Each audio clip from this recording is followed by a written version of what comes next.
আমি বুঝতে পারতেছি না যে আপনারা কেন এমন বলতেছেন যে বর্ষা আপু নাটক করতেছিল। না না না না, আর ইউ বিলিভ প্লিজ বিলিভ, উনি নাটক করতেছিল না।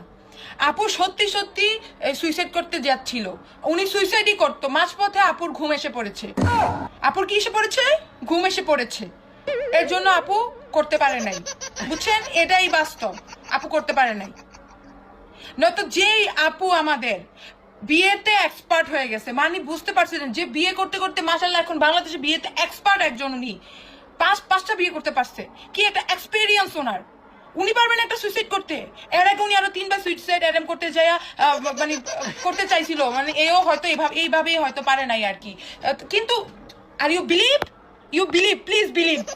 শুনেন, আমাদের এলাকায় যখন একটা বিয়ে হয় তখন বলে বিয়ে, দ্বিতীয় বিয়ের সময় কয় হেতির হাঙ্গা হইতেছে।